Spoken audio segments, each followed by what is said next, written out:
And boom, we're live. We're back here. Dream Chasers, what's going on? General Moses here today, joined by the one and only SUNANA. Again, this is Dream Chasers, where hustle meets house. Our show is sponsored by the great house music label, House of Hustle. For more information about House of Hustle, head over to houseofhustleltd.com and check everything we got going on over there. For the sake of today's show, though, we're diving in on maybe another label, maybe some more stories, good stuff. I shouldn't even say maybe. It is all of that. It's going to be a lot of fun here. I'm honored to be in the same building now, or say virtual room, as SUNANA. Guys, great to have you here. For those who aren't familiar with you or your background, I'll let you decide who wants to go first, but go ahead and tell us the story and we'll go from there. Oh, well, firstly, thank you so much for having us. We are honored to be in the same virtual absolutely. as well. We are looking forward to it. Yes, we were looking forward to Yes. it. So we're SUNANA, as you said. We are a DJ duo. We're also married. And I think that everyone always wants to know that. There you go. Andrew, I'm Yes. fine. Yes, we are. So we just say that. Yeah. And so we're a DJ duo, we're music producers, and we also have our own label, an event brand called The Vibe Arrived, and a radio show as well called The Vibe Arrived. I'm Anna, hence Yes. SUNANA.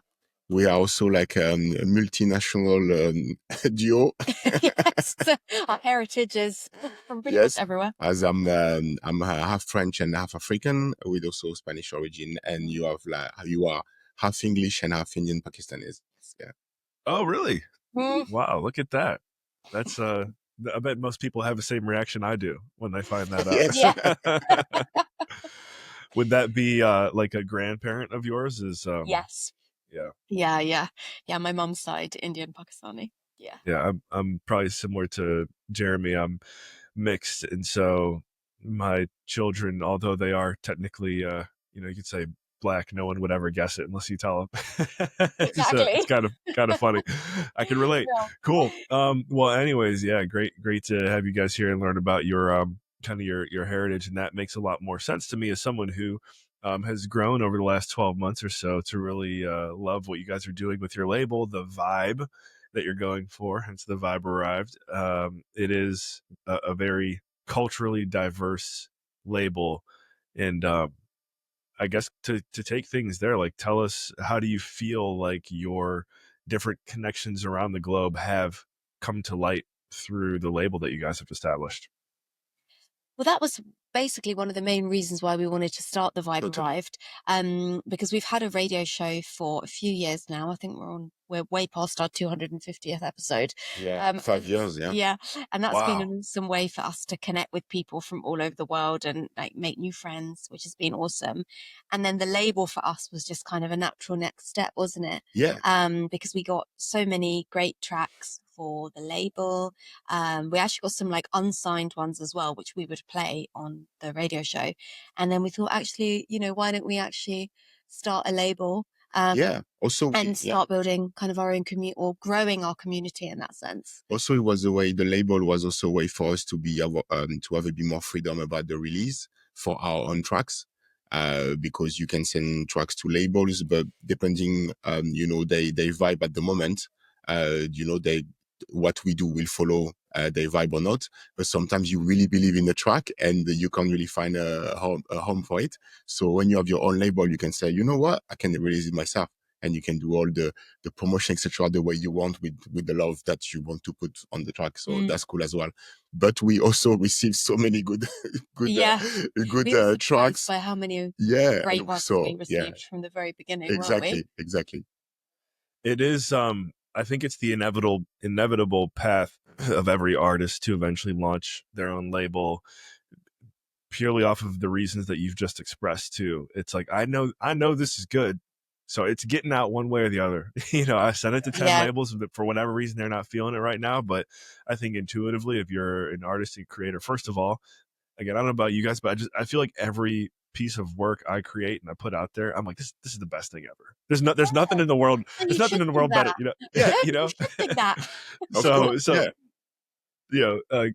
Creation 101 from SUNANA and General Moses is like, you got to be putting your best foot forward on everything. So, yeah, when you run into a scenario where something's not getting signed, the best way to do is do it in house. And so that's cool. You guys have gotten to that point. Yeah. I look at my own journey. I'm not quite there yet, but I got a little inside scoop here with House of Hustle. Shout out to Patrick. Thank you, Patrick. But what I'd like to ask you guys about that I've observed with your label and some of the releases that you've done since I've known you, I find it very interesting. You've almost done, I guess they would be considered like reworks of other bigger hits in the world of house and tech house, and I think that's really cool because I've never really thought about that until I saw you guys doing. And I think recently you had Man with the Red Face. It was kind of like a rework, which I thought was pretty cool, and I want to know how it performed. It looked like it was doing pretty well. And what was the other one that you did? You did Island. Yeah, super yeah, tight. there you go. Yeah. You can't go wrong with those. So like tell No. us about that. Like how did you come up with that idea, and what does it look like on the back end? I mean, I think for DJs, like, you know, doing remixes or doing reworks, that's kind of one of the oldest tricks in the book, isn't it? It's true. For DJs. Yeah. And we've been doing mashups for years.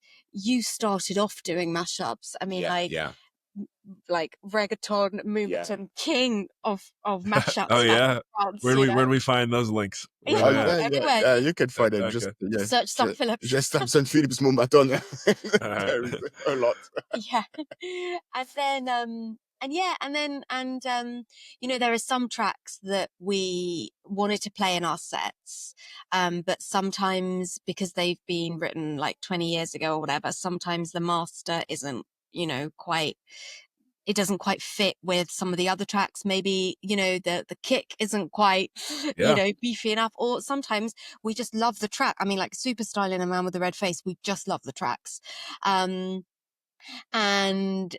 it was just such a joy to sort of remake them, wasn't it? Yeah. And we worked with Abby Rose from Man with the Red Face, and that was awesome. Which is she's really smashed the sax. I mean, honestly, incredible. Which was really difficult to do because it was actually an improvisation. The original was. I heard that about the original. Yeah. Had to do an improvisation, but still keep it very, very close to the original improvisation. So yeah, it was amazing. And she did it. Yeah, basically. exactly. I think also what's amazing about doing some rework, etc., is like as a DJ, when you play, you want to have a kind of like your own vibe and your own thoughts about the track, the way you play it, and of course you can do a lot of tricks in live, etc. But when you have an edit, it's always a way to perform something that is unique to you, even if the track is already known.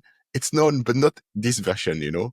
And so that's even if cool. It's very, very close. Yeah. And and that's why I started by way before doing any productions. I was already doing like some edits and mashups, etc., because I was a DJ. So I just wanted to have my own versions of things, you know? Also, just one thing is a good way to adapt your set to like different crowd. Because when you have an edit, you can play the same track. But for example, if you have a reggaeton track, but you do a house set, if you have an edit house, you can play the reggaeton track, but as a house version. So it's a good trick as well. And also, I think with edits and mashups, it's actually a really good way to support other artists because, you know, if you, as you should do, like name them in the credits or whatever, there will be people who, especially if you're like mashing up a track from like 20 years ago, have never heard of that track. And so you're kind of like reintroducing it, maybe to a whole new audience time-wise, but maybe even to a whole new audience genre-wise. You know, if you do like, I don't know, an old hip-hop track or something with a house beat. That's been a really popular move lately too. Exactly, So it's just another fun way to be creative for us, isn't it, really? Exactly. What's the what have you guys ran into as far as what's acceptable and what's not acceptable? Because I think for me, probably just being newer, I haven't taken too much of a stab at anything like that. But obviously, you know, did you have to interact with Mark's team or Groove Armada's team, or is it kind of like, since it's been 20 years, you can just go for it? Like, how does that work? No, so I mean, it's very much like a case by case situation. That one was just registered as a cover. basically. Okay. Yeah. Yeah. Okay. So we don't take any royalties for it or anything. It's just as Oh, so that's yeah. a, So if that's you cool. register as a cover, then you can do that. Yeah. Yeah. That's You okay. can You have, Cool. yeah. Yes. Yeah. You take a mechanical license Mm-hmm. to be able to, if it's released officially, you take a mechanical license for a cover, and that's all, and you're good. But it is still like a case by case Yeah, situation. exactly. We're not. You're not telling everyone listening right now to go. Like, I Yeah, heard Sunana say it on Dream yeah. Chasers. no. Yeah. So please, don't take Yeah. this for This is disclaimer. Yeah. Talk to an attorney. yeah, You know, exactly. we're not legal advisors Yes. here. But no, that's cool. It's funny. I had Danny Quest on the show not too long ago, and he was also talking about, I mean, similarly, he's like, I know when I have something that's good, and I know it's good, and I just got to put it out there. I'll just put it out there independently. That way my release schedule stays on time. And there was one that he had where I know he sampled an American rapper, and the song he sampled had came out within the last like 5 years or so, I think, or maybe last decade. So obviously, he kind of had to take a gamble to go for it. But like he was like, dude, he's like, I just go for it now. He's like, I used to be like afraid if I get in trouble. He's like, I just do it because like if you get in trouble, what's it? Beg for forgiveness instead of asking for permission. Yeah. So again, this isn't advice, guys, but Yeah. cool. Well, what how did you guys first meet? There's it seems like the French English connection, which as an American I've always been told that's a huge rivalry, so it's cool to see. No, we are friends, it's okay. Friends. Yeah. Well, we met DJing, didn't we? Exactly. Yeah. Yes. Yeah. In London. Actually, on the day you On the day I moved to London, the first day. Yeah. Wow, there you go. Yep. And that's it. We were instantly besties. Yeah. Really. Yeah. It was. There was a connection for sure. There was a connection, and and so after it was quite. Yeah, it was quite. We just had chats, for like a little while, and and after we just decided to move forward. Hey, you just got to go for it, right? Yeah, exactly. If you feel it, if you feel the vibe and it's arrived, then The go vibe for arrived. Yeah, the vibe arrived. it. What are you guys seeing right now? What's working? What's not working in social media? I know you've built up a pretty solid following across all the platforms now. I guess I'd like to know where do you feel like it's best to spend your time to build your audience right now? I mean, something that we're really enjoying on social media at the moment is showing more of ourselves and showing more of our personality. I think that there's a lot of fakeness, obviously, on social media, and there always has been a lot of fakeness. And I think people, especially the younger generations, which of course we are part of, they can kind of smell it a little bit, the inauthenticity. Yeah. And not that we've ever been inauthentic, but I think that sometimes there's a pressure as an artist to like really, sell. So if you've got a new track out, to really sell it and, I don't know, like post the artwork, do this, do that, do these quick mixes or whatever. And actually, I think that now, because people are increasingly living their lives online, people actually want to see personality and they want to see something real. And there was actually, I read somewhere that Gen A I think something crazy, like 51% of Gen A now are less interested in kind of the big Hollywood stars, and they're more interested by just normal people that they see on social media because they feel that they understand them more. Wow. And I think as musicians, as artists, yeah, sure, we're putting out our music, and that's obviously the only reason why any of us are here. But I think personality is a huge part of it, especially when you think about AI coming in, because, in the next 5 years, the robots are going to be able to do a lot more than any of us are capable of, apart from have a personality. Yeah. And I think that personality is really, really important, and it's quite fun as well. Yeah, and also on social media, there is a huge difference between the music industry and the other industries, because I feel DJ industry. Yes, because I feel like most of the industries, they understand what the marketing is, and they understand how the personality or the fun or like putting yourself out there for your brand, how important it is. And I feel in the DJ world is something that for some reason, no one really wants to do. Everyone is really in the stereotype of, of the DJ, really in the stereotype of the way you have to behave or the way the crowd wants you to be, etc.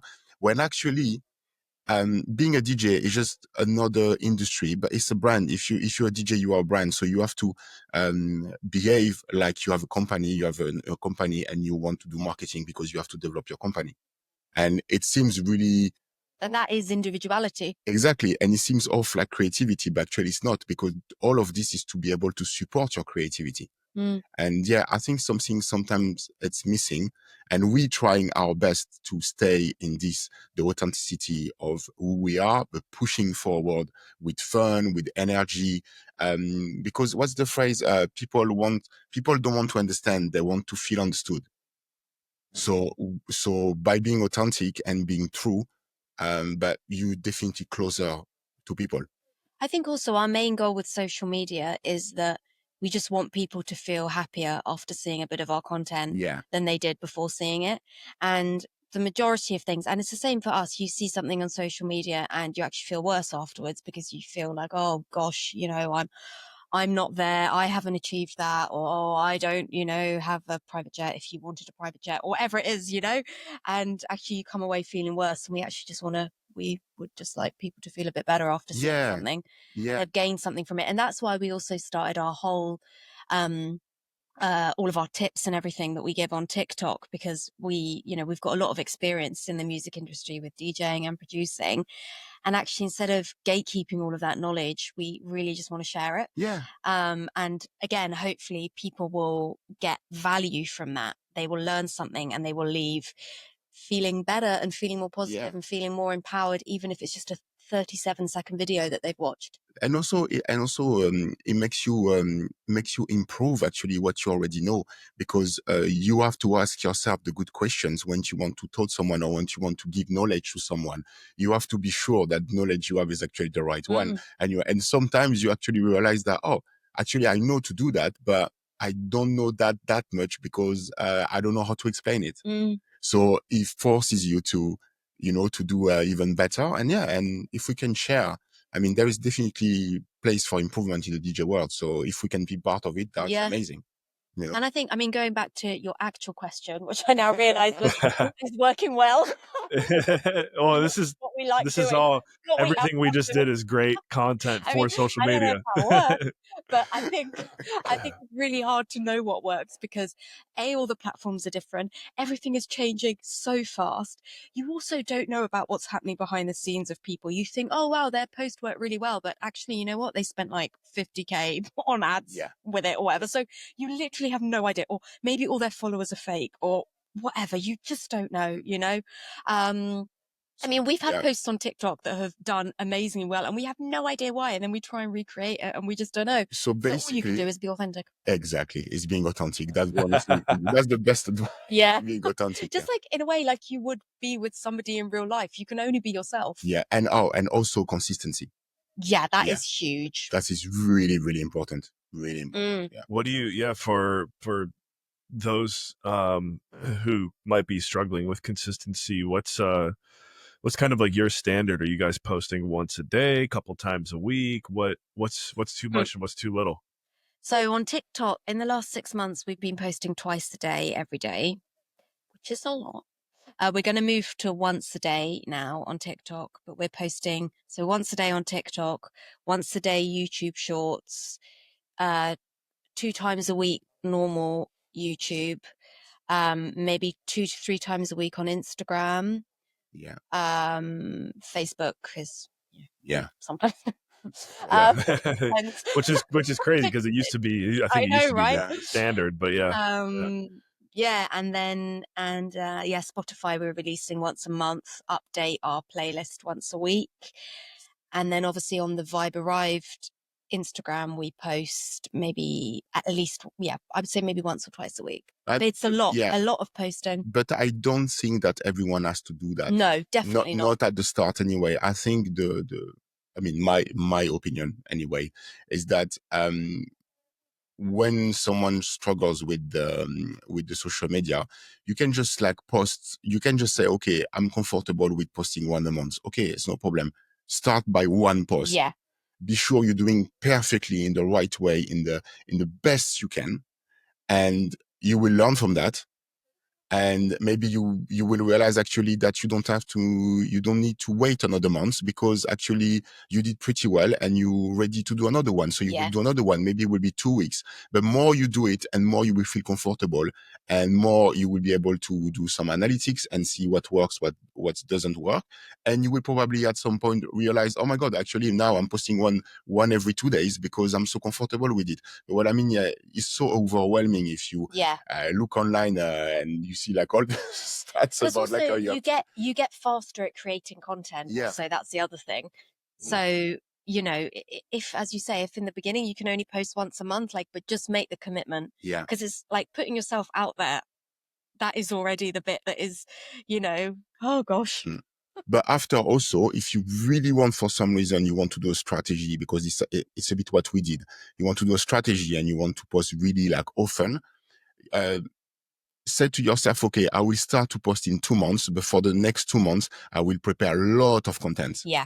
And I will have 1 month in advance or 2 months in advance. And when you're ready with 60 posts or 90 posts, you say, okay, now I can post every day because I'm in advance, and you keep going, and you're always in advance. Because then you get into the swing of creating content. I mean, like there have been days where we've filmed 40 videos in a day. Yeah. Oh yeah. You know, Nice. just like, because then you get into the swing of it, like you've planned them, you know, and then you've got them for like 2 months. Exactly. So yeah. It's organization basically. Yeah. Well, like you said, it's a business. Yeah. And I do think I think there's a lot of time on social media. Like we still do sometimes feel, gosh, we spend a lot of time on social media. Maybe we spend too much, but honestly, it's so important. I think.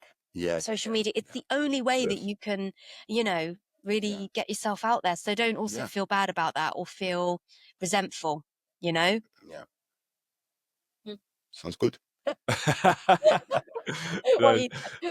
was great. It's always, I'm sure everyone's getting a kick out of watching you guys interact too. It's the benefit of not only DJ duo but being married.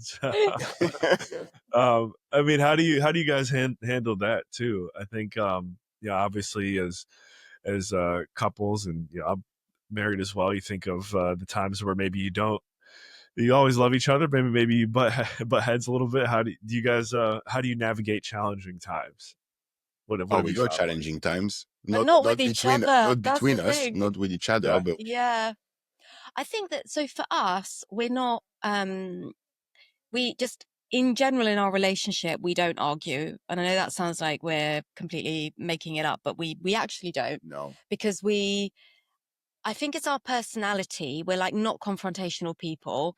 And I hate confrontation, you know, and you're fine with it, but it's like, I don't know. I think that if there's something that we disagree with, there's always one of us that feels more strongly in one particular direction, and the other one can already feel that. And so then the other one will go the way. And so it never turns into an argument. I think because also I do think we're quite good communicators. Yeah. Is one thing I would say for us.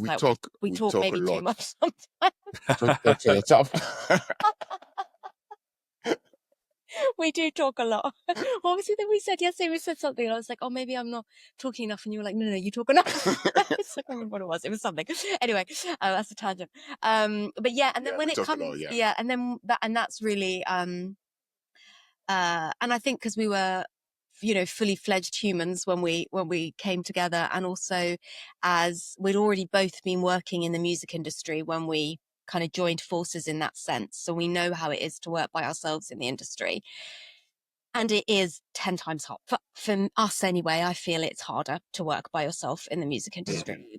The fact that we're a duo and the fact that we're married is just a huge gift. I think it's one of the best things I agree. about SUNANA, because we understand each other. We obviously have the respect and the love for each other, which then comes through when we're working, because with the music industry, obviously it's there are lots of challenging moments, challenging times, and that's what he meant by we've had challenging times in the industry, and we still do. Yeah. But we also when you, I mean, normally when you love someone, you want to pass time, you want to be with the person, you want to have time with the person. So the fact that we're working together, that if we have to go abroad for a gig, etc., we together. I mean, this is just amazing. Yeah. Because you don't have to be in different jobs when you can see yourself only a few hours, like a couple of hours a day. And I mean, this is not a vibe, you know what I mean? And we all have those moments where we think, oh my gosh, why on earth am I doing this? Like, why did I start music at the age of 8? Like, oh my gosh, worst decision ever. Like, but whenever you have those like crisis moments, I always think, yeah, but what other job could it mean that I get to spend every day with Exactly, him? Which is yeah, amazing. and also we can like support each other. Exactly. And that's good. That's beautiful. That's awesome, guys. There's going to be like 20 new couples in music married over the next few weeks after this interview goes out there. Not too many competition. Thank you very much. Cut. Tell us about. I noticed it seems like you guys like. Well, it's not even seems. It's true. You like to keep the your attire very fresh, very unique. I almost think like sometimes Macklemore from Thrift Shop. Just like. Oh my God.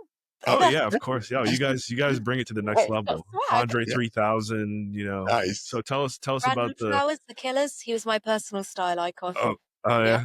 Mm-hmm. Okay. Yep. Well, let's talk clothes and keeping it fresh. Where do you guys get your inspiration from there, and what do you like about it? I mean, we both love fashion, and we just both love dressing up. Yeah. So any excuse that we can have, we take it. So I was in the classical music world before. As a classical musician, you always have to wear like all black, very boring. And A lot of sometimes DJs too.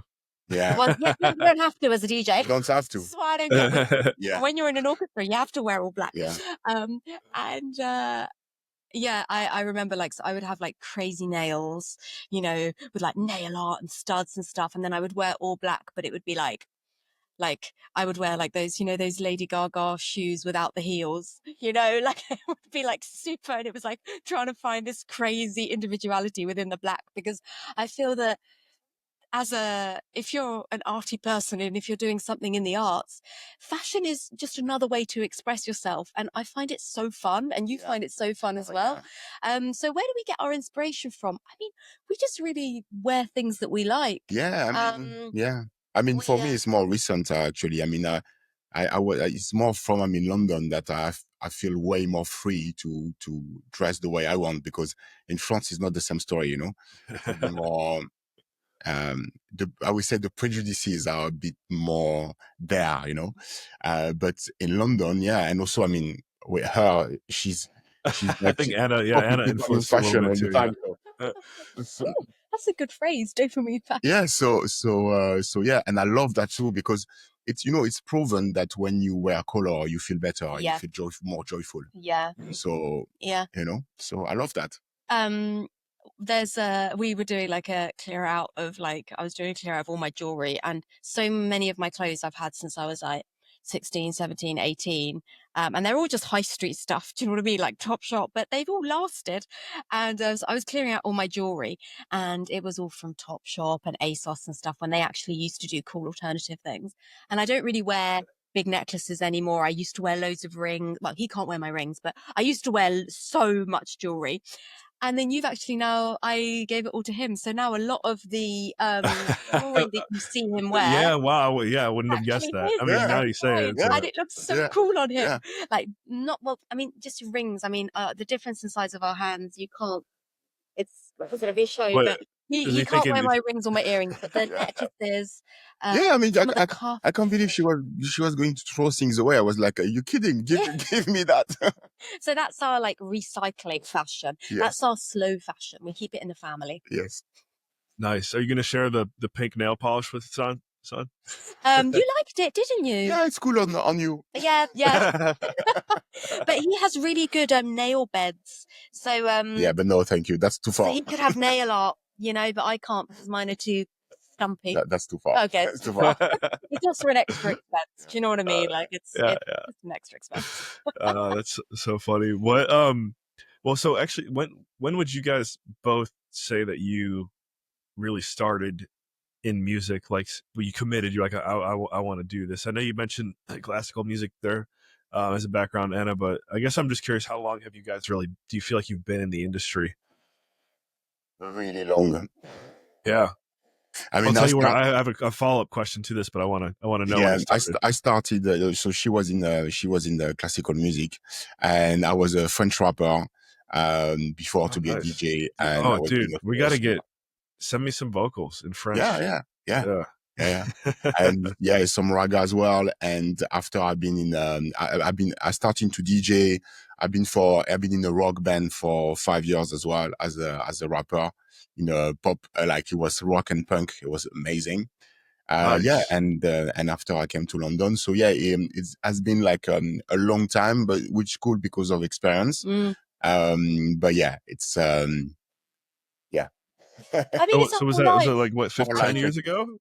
When did you say you started? A long What if time. you, a long time, Many years. many years. I mean, you guys are only 25 Exactly. years This is old what I right mean. now. Like we So started like, yeah, 5-10 years ago. I like that. I started playing the flute when I was 8, so yeah, 10 years Yeah, ago. And and then when I was 13, I went to like a full-time music school. So nice. that Wow. meant, so I did all my normal subjects, but I was doing like 8 hours of music a day every day. Jeez. Wow. Okay. And then on Saturdays as well, I went to a music school. And then in the holidays, I would go on orchestra courses, like residential for 2 weeks. So, like, I mean, I was full on in music when I was 13, and I knew 100% that that's what I wanted to do. Um, and then I went and did my degree at the Royal Academy of Music here in London when I was 18. And within the first term, I was like, oh, I think I've made a mistake here because, the school that I went to, Purcell School, was incredible. It was really small. There were people from all over the world. Same with the academy, but there was like really, you had the structure of classical music, but I really felt that there was real space for individuality as well. Mm. Whereas when I went to the academy, I think also because I started doing professional gigs as well with professional orchestras, and maybe it was also just because I'd already been doing it like intensely for 5 years. I was just like, I don't know if I can do this for my whole life. It's too, I felt too restricted by it. Like I wanted to It create. sounds a little in a way militaristic, Yeah, because it yeah, probably, the end product, they know everything has to be done a certain way to get the end product, which is kind of cool. That's cool that you're so creative, you broke out of it. yeah. Yeah. I mean, it's an amazing discipline, but like for me, I was like, I can't do this my whole life. So then I did my degree, I graduated, and then I learned DJing, and I kind of was learning, I was teaching myself music production when I was at academy, and I was doing all this like do you remember Vanessa May? She's an amazing Maybe. violinist, and she did like crossover, and now she's like a champion skier. She's one of these people that can do everything, Wow. which is amazing. I'm happy for her. But I loved her, and I was like, I want to be the flute version of Vanessa May. So I did all of this like electronic Mark, make sure you tag stuff. Vanessa on this Instagram Yes, reel. Okay. please, Vanessa May, I love you. And, and so I did all of this crossover stuff, which was actually really good because it helped me learn Logic a bit, because I taught myself Logic, and then I went and did a proper music production course and DJing course. And then I just cut the classical music world and moved into the other world. yeah. Did she talk enough, son? Should we get some more?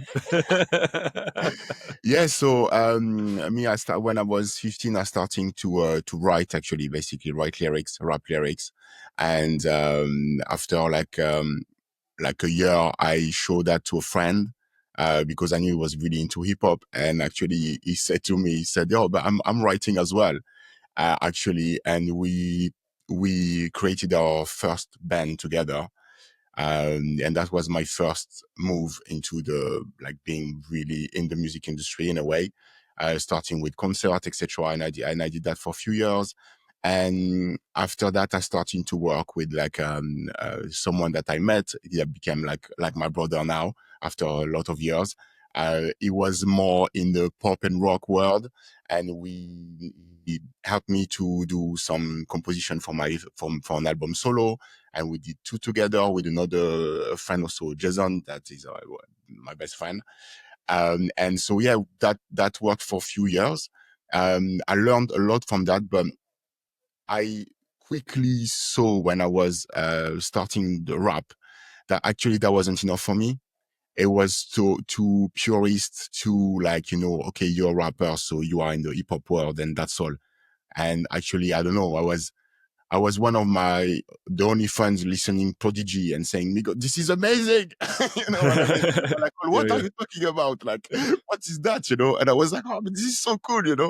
And so I really realized actually I needed more. I needed to be able to do whatever I want actually. And by starting DJing, that's what I realized is that, oh my God, I can play whatever I want. I can listen whatever I want.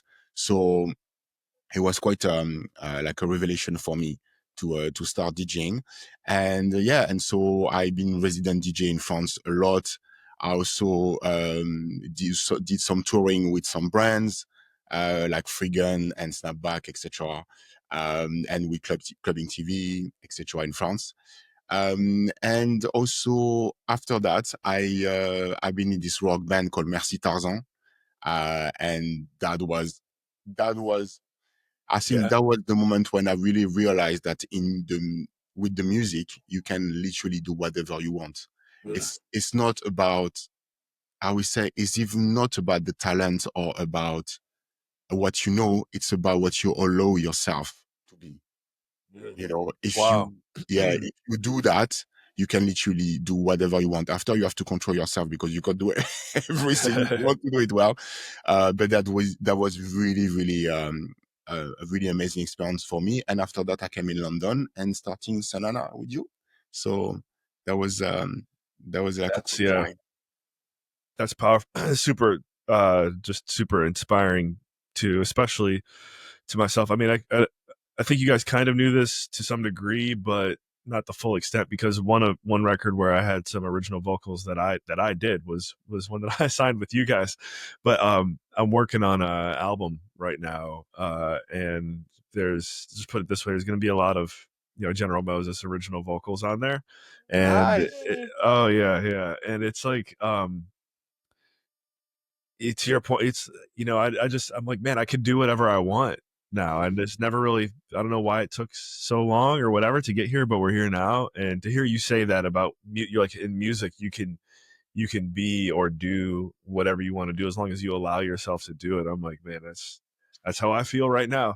You hit the nail on the head That's there. So Amazing. nice. I'm so so excited to hear your album. Oh yeah. it, I'm in that phase where it's like, I don't know how much is too much to share about it, but yeah, it's coming soon. And I'm mainly excited about Good. the original. I'm excited about the original vocals because now I'm like, man, I feel like it will establish me as a force to be reckoned with. Mm. Where you're talking about, you got everything you put out there, you got to put it out there like it's the best thing ever made. I'm like, Yeah. Yeah. look at me, world. You have to Yeah. be your biggest cheerleader, Yeah. and Yeah. you have to completely believe in it. And love it. So the reason I wanted to know about you guys experience in the industry is because the more time you spend in it, I think the better you can get at identifying like trends, different opportunities, things that maybe other people aren't paying attention to. And it's cool now that you have the perspective as label owners, and then also as artists. We'll say, one, as label owners, and two, as artists.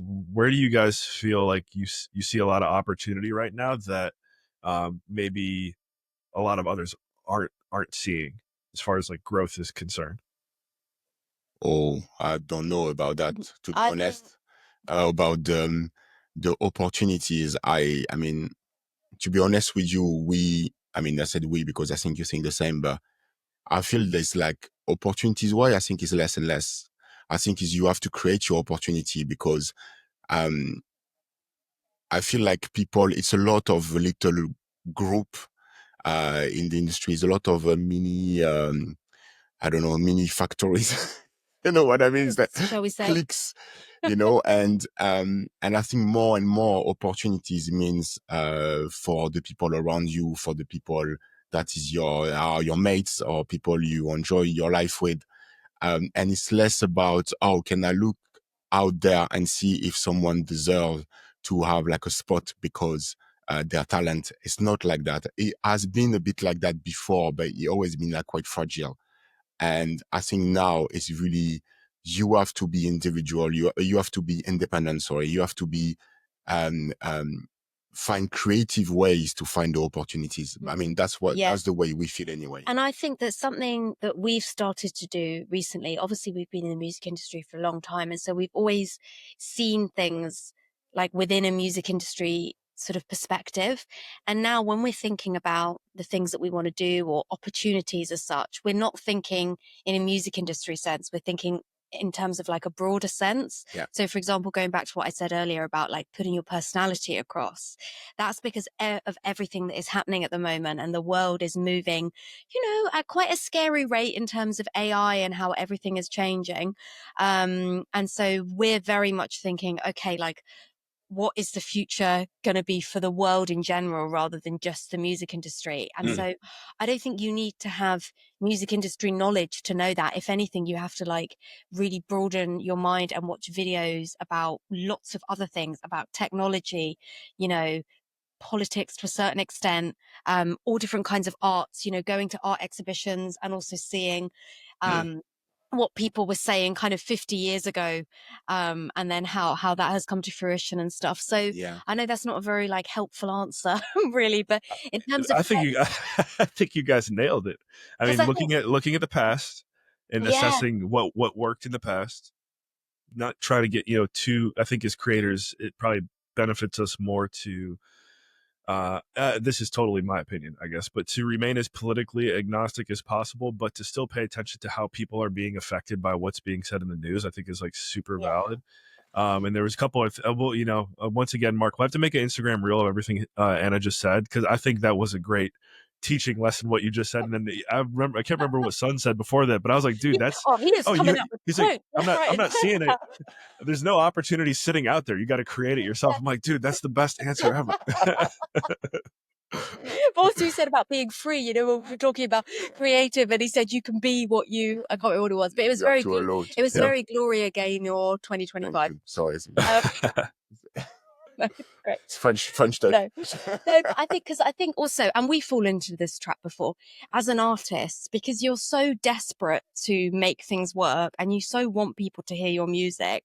Sometimes you can fall into the trap of following trends, and there's no point because somebody's already done those things. So nobody wants another version of whoever it is you're copying. And also, like, it's not authentic to you. So, like, I don't know, energetically, I think people feel that. And also you're not really going to enjoy it. And the last thing you want to do is just imagine if you follow a trend that you're not really that into, and then that is actually your biggest hit, you're stuck for the rest. Well, I mean, you can't stop. So many artists. Drum and bass is, let's just say it's super fashionable to do drum and bass. Imagine if like you did a drum and bass track and then that was huge. You got to make drum and bass for the rest of your life. Right. It's like, And also, of course, the community. Also the community is really important to stay close to your community, understand who are the persons that are around you, and really wants to be, part of your journey, and people you want to be part of their journey. You have to stay close as much as possible, because that's what the authenticity is as well. Authenticity is I've personally found it's something that you can always be more real, and like it's an ongoing process to be able to keep it real. I feel I would like to hear you guys take, but I'm also thinking for those listening right now who have maybe struggled with it. Off the top of my head, I almost feel like it's hard to coach or advise someone on how to be authentic, but it could be one of the best things you could help show someone or teach them how to do. Do you guys have any like best practices or daily tips on how to keep it real? Oh yeah. Oh yes, because we've both worked on it. Yeah, absolutely. Go first. You say what you've done, what you do every day. Yeah, because I would say actually being authentic is not a thing. It's because of things you do that helps you to be authentic. So your lifestyle, for example, if someone is like full in I don't know, alcohol, drugs, and things like that, really hard to be authentic, because you most of the time you're not yourself. So how could you be authentic? You know what I mean? But if you have a more healthy life, you careful with what you eat, because what we eat is definitely the first thing that makes us feel good or not. And also, for example, tips. For example, I'm really a fan of meditation. So I like literally every morning, I would say 99% of the time in the morning, I will always do just 10 minutes of meditation, going to the gym. Again, the food, I mean, I can't insist enough with the Yeah, food. I food is mean, massive. it's so important. This is where food is literally what makes the world being okay or not. And that's the reason why the world is not okay. It's because the food is not right for most of people. If you're putting like bad chemicals into your body, Yeah. you know, whether that's drugs or whether that's bad food, you know, Yeah. Your brain and your kind of spirit is so fighting against just keeping your body okay, you know? Because our brain and our body are working together constantly, okay? So if your body is not okay, your brain needs to take a lot of its time to be sure that your body is okay. So during this time, it doesn't have to process your thoughts, it doesn't have to process the fact that you need to be more confident, etc. And at the same time, is your brain is not okay because you have so many chemicals in your head, etc. But like your body is just your body, is not your brain, so it can't support you. Mm. So it's so important to be aware of that. And when you do this and you have a lifestyle when actually you feel good, suddenly you feel more confident. And if you feel more confident, but you can be more authentic because you confident about it. Yeah, 100%. What's your favorite food right now? Maybe that changes. If you Yes, were like, but oh man, I'm hungry, I could go for a blank right now. What would I it mean, be? overall, banana and cheese are For him, definitely things I ate all my life. it was so funny yesterday. We went, and I mean, when we say like, you know, it's all about balance. Do you know what I mean? We're not like saying that we just was like totally healthy. Yeah, So of we course. went out and he had a little pizza snack. He Yeah, was like, "Oh, I'll get ones with Of cheese. I'm course. not going to have any cheese tonight." And then he had his supper and he literally had a plate and he had like hummus and like, you know, brown bread. But then he also had like some brie and some mozzarella. And I was like, babes, that's your whole plate is cheese. Is it okay? But he Help me was out like, here, Anna. oh yeah, like Is yeah, I that do like not cheese. a French, French stereotype? Is but that? cheese is not unhealthy. I do like cheese. Yeah, it's a French stereotype. I I mean, was It's gonna say, I totally actually, think it's a French. Cheese and bread, he loves it. I actually have a close friend that hate cheese. I have to I know. say, and it's French. So I like salmon. Salmon is my yeah, favorite, Oh and yeah, I do quite did like you go to? but avocado. it's all about balance. Yeah, It's all about balance. yeah, Yeah, yeah. but I mean, I love also. I mean, in more healthy things. I mean, Listening to your body. yes, That's like, I think, exactly. Yeah, yeah, you know, yeah, and looking after yourself. So like we will often take packed lunches, packed snacks, all yeah, of that kind of stuff. You know, sometimes if we're out for the whole day, we will literally bring like a breakfast, a lunch, a snack, and a supper, like in a separate bag. I mean, he will need like 5 more snacks. But like, it's just because then you know that you've like got the energy for the day. And it's, you know, the term sounds a bit silly, but it's like a self-care thing as yeah. well. It is. Because, you know, then also you're not spending lots of money on food that you don't really even want and doesn't make you feel good. Yeah, So yeah, yeah, yeah. I What's think that's one of the most important thing. I do that's good. yoga as well. Yeah, yeah. She does a Do lot a of lot yoga. of yin and Yeah, restorative yoga, which is like very slow and it's like meditation, but you know, for an hour in different poses. And that has Yeah. helped me. I literally can feel my brain slowing down. And then I think you come to things from a much calmer place. And that helps yeah. you be more authentic as well, because you have less like rubbish flying around in your head. Yes. And the other thing for me really important is to keep learning. You have to keep learning, because when you do that, more you have knowledge, more you feel capable of gain confidence, because you know more and you Yeah. understand a bit more what's around you. You understand a bit more yourself. So, you know, you can read like audiobooks, but also even like, I mean, I love YouTube because on YouTube you can like literally find about anything. And that's where you can use AI as well to do some research, to find things, etc. I think that's learning is important.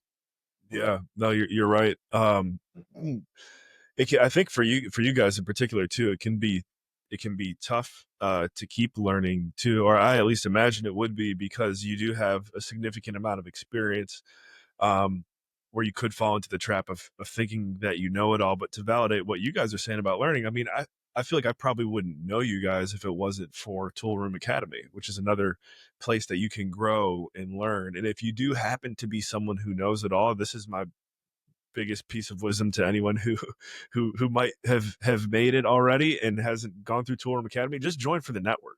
I mean, that's Yeah. been probably one of the biggest things I've gotten out of it, honestly. Isn't necessarily what I learned, but the people I know now is Yeah. crazy. And I'm even thinking about joining. I'll give him a free ad here as well. I think his name's Phil Harris.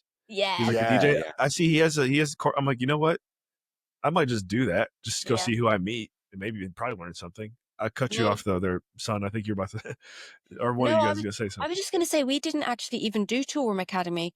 We just went Oh, you went to to an the event. events I think because you're we right. were Yeah, like, yeah. we knew we could learn from the talks. You can always learn things from talks. I think, what their speakers and everything are always really good. And also we loved meeting people. So it was like awesome to meet you guys. So, Yeah. it was like, it's finding ways that work for you to learn as well. And there's so much out there.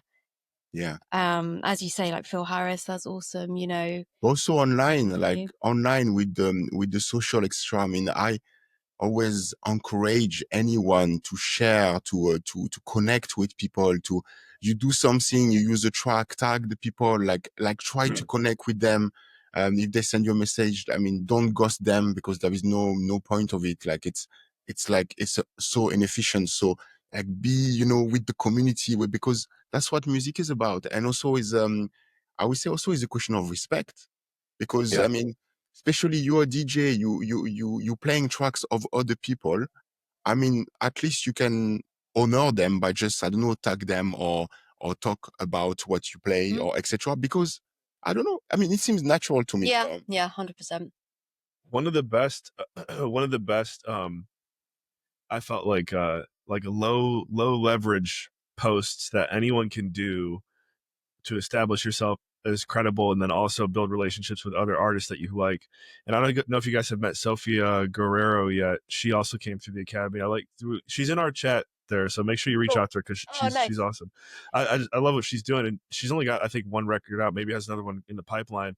But the other day she made a post where she just took, literally, you could tell she probably screen recorded it from Spotify, like 5 records that she likes, and posted it in what do you call it, a carousel on Instagram, and tagged everyone. I'm like, one, she highlighted my music, so as the creator, most creators are going to feel good about that, so that's good. Yeah. 2, it's just, I don't know, I feel like you can't go wrong with that. And if you're listening right now and you don't know what post to do to keep it real, just share your favorite music. Yeah, that's what she did, and I love that. Exactly. And I've seen you guys do that with, you'll do here's 30 songs in 30 seconds, one of those.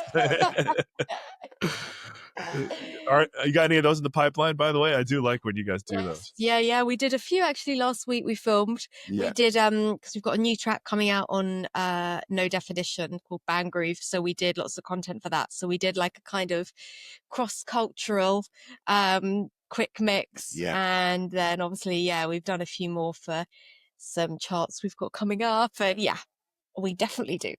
Cool. Well, to bring this one down for a landing, I guess if you guys could just let our audience and our listeners know a little bit, what you're working on right now, what do you got in store for the rest of the year, even 2026? Are you looking at anything that super in advance? Tell us what you got cooking.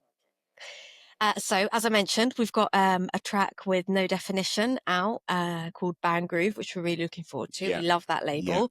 And then the next release we're going to have is actually on House Tribe, which is a really great label. Love those I know guys. you've released them as well. And we played at their event at ADE last year as well. And they are I did see that.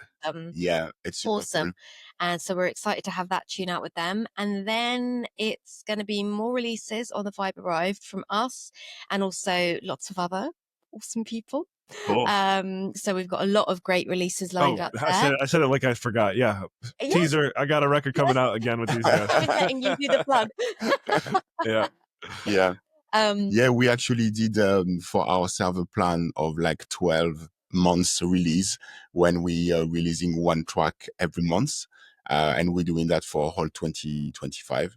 Yeah, and see how it goes. And so we really concentrate the majority on the Vibe Arrived, which is the first time we've ever done that. We've always, so even when we had our label, we released on so many different labels last year. Yeah, but this year is mainly, I mean, it's like 10, probably 10 tracks will be the Vibe Arrived.